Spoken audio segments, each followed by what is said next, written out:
Happy Monday, Food FAQers. I'm Mariella. And I'm Eric. And this week, we're celebrating back to school. Woo! Which is like a double-edged sword. You know, it's exciting because you get the kids out of the house. They get back in the fold of a regular schedule. But also, you're going to have to start planning lunches and breakfasts, and schedules get crazy. So that's why we're here. I personally do not have to do this. True. But I support you. My endeavor? In this endeavor of children bearing and raising them. Well, because we talked about this, like, what were our school lunches like? So my school lunch that my mother made for me every week was a check. And then I had to go to the school cafeteria that Monday morning early and give the check. So my mother would not make school lunches. So, yeah, mine was a check. And then when I got older, it was cash. And you could buy lunch, not buy lunch. Doesn't matter. What about you?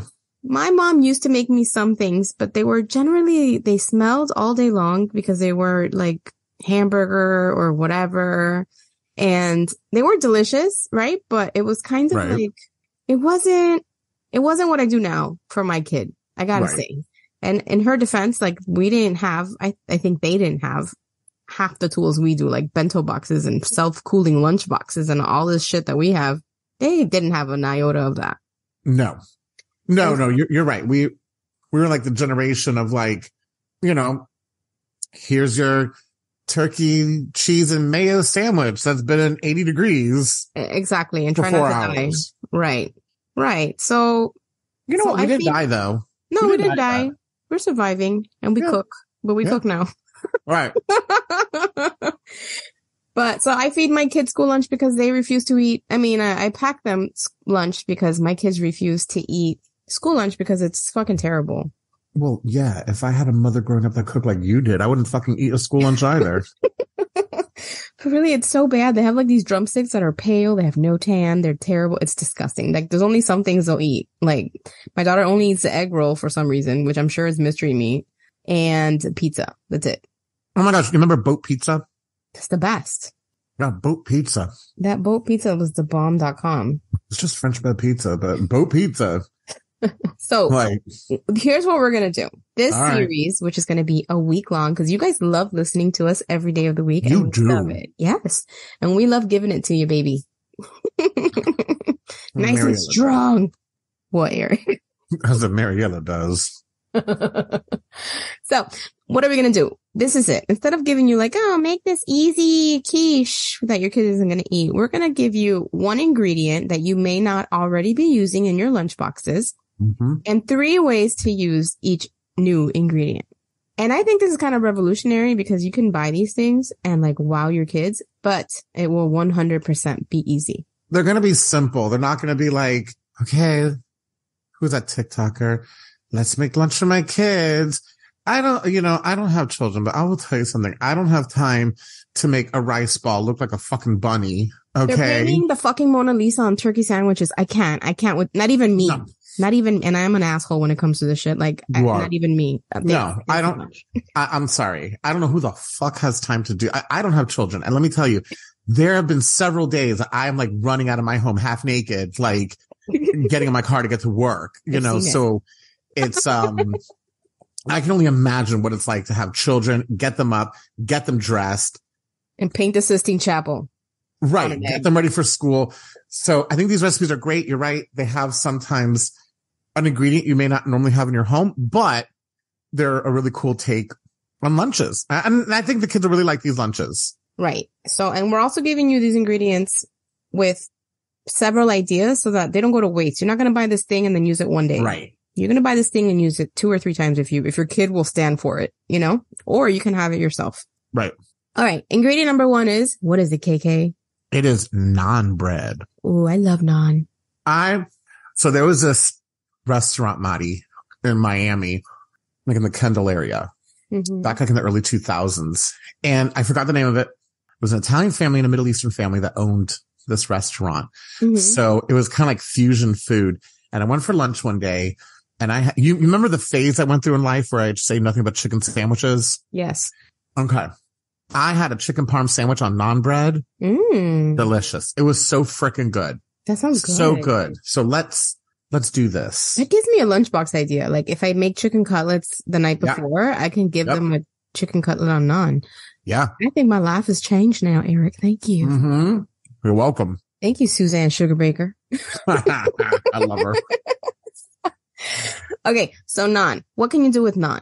The first thing I like to do with it, I like to get the smaller ones. There's some that are like personal size, maybe about the size of your palm or your whole hand, I guess, if you have a smaller hand.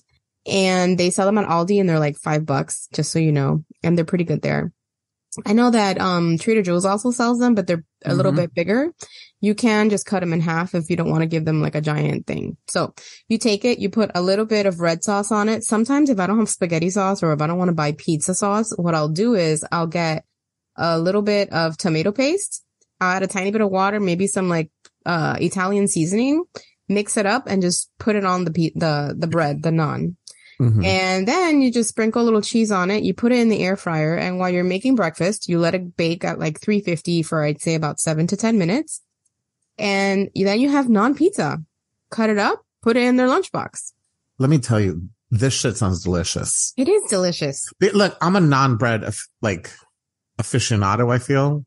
Oh, licensed. I order it anywhere I go. You know, when you left town the other day, I go to the refrigerator and I was so excited because I'm like, oh my God, Madi still has her leftovers in there. There's a piece of naan bread in there. I know there is. No, you fucking eat it. You left the okra, but you ate the naan bread. So I go in there to open up the cart and I was so excited. It was like Saturday morning after I dropped off at the airport and I was like, oh, I'm going to have breakfast. I'm going to toast it, put some butter on it. Yum, yum, yum. Nope. You ate it. It was in the aluminum foil. Did we throw it away by mistake? No, you put it in the little plastic thing. I saw you stuff the naan bread in the plastic thing. No, remember? No, but I'll cut this out. But we put it both in the aluminum. No, you can leave it in there. This is banter. How you eat your naan bread. So anyway, that shit was good though. That okra was delicious. Okra was good. This is a really cool idea. I like this idea because I think it's something different, but it's simple and quick. And still familiar to your children. Correct. Like, they're going to eat it. Right. Exactly. What's another thing we could do with naan, mister? Oh my gosh, Mariela, with naan, we can make a turkey taco sandwich. That sounds great.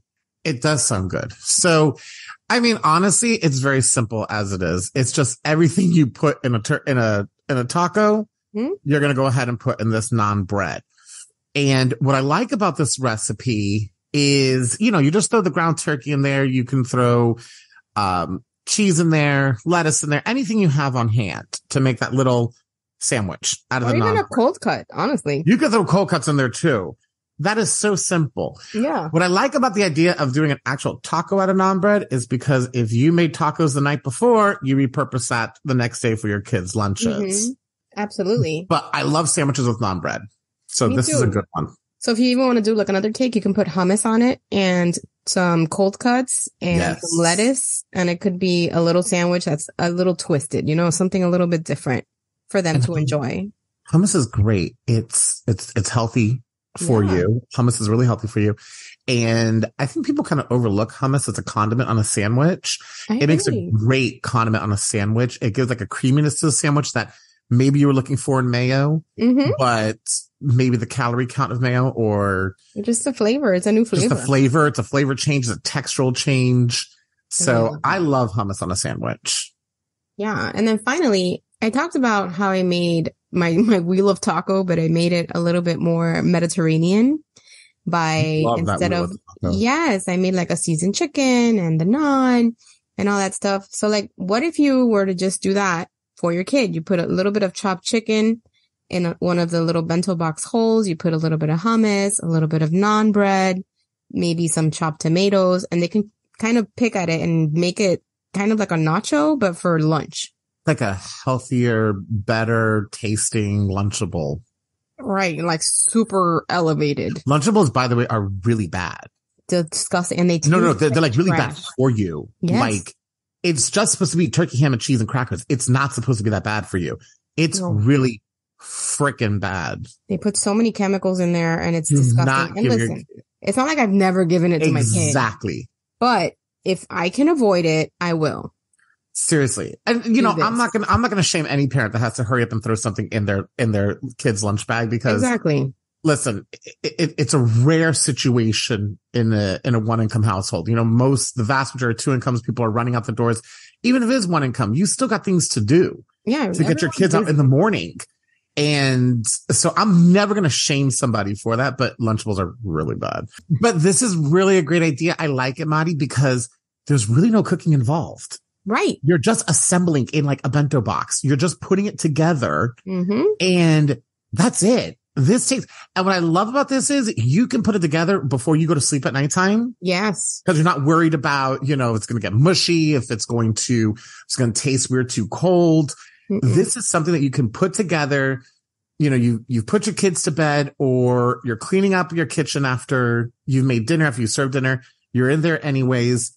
This comes together in 3 or 4 minutes. Exactly. And you know that it's healthy. It's homemade. Yep. Fast for you. It checks and ticks all the boxes that you need for lunch. I would love to have a Mediterranean bento box to go to work tomorrow. You know, I'm thinking, can you freeze naan? Because Trader Joe's sells it frozen. You can, I'm most positive you can freeze naan. Yeah. So think about that, right? You can have this on hand for quickie lunches and they'll be special. Yeah. So I will sing the praises of naan until the day I die. I will die on this naan hill and it'll be pillowy, soft, and delicious. And I think, you know, when it comes to this first episode, it's simple, basic things that people already put in kids' lunches. But I just think I don't know, just throwing it up with some different type of bread that you normally would not buy. I think it exposes your kid to something new and different, but it's not so foreign to them because it's still bread at the end of the day. Right. So it's not so foreign. I mean, it's almost close to a pita. I mean, it's much better than a pita, but that is my opinion. Yeah. But I think just something kind of different like that, just kind of spice up their lunch, exposes them to something different and allows them to have different flavor, different textures. So I think the key thing is, you don't want the food to go to waste. So you want to make something you know your kid's going to eat and be nourished for the rest of their day. Yes. And, you know, be satiated. So that's the other thing, satiated, because I don't know how many times I've given my kids stuff and they don't eat it or they're just not like interested in it because they're bored. My son especially is super choosy with stuff. Right. And you cannot learn in that little tiny body all day long by just breakfast, which is usually nothing big because I don't like to eat big breakfasts so early in the day. So if you spice up lunch, maybe you'll have a better chance of them eating it and knowing that when, you know, that they're eating more than just junk. Cause exactly. They get so much shit at school, like for 50 cents that it's crap. Right. Anyway, so that is ingredient number 1 for today, this Monday, getting ready for back to school, which is happening very soon around here and probably soon where you're at all across America. No idea. No clue, but I will thoughts and prayers. You'll know when the school zones start up and you can't drive. Don't know. I get right on the highway going to DC. No freaking idea. But I will know because the traffic gets heavier. It does. Okay. So my commute becomes longer. So thank you, breeders. Yeah. Great job. All right, you guys, that wraps up day 1 of back to school lunchbox ideas. We'll be back tomorrow with one more magical ingredient to give you some amazing ideas for your kids to have a fabulous lunch. We'll see you tomorrow. Bye-bye. Bye.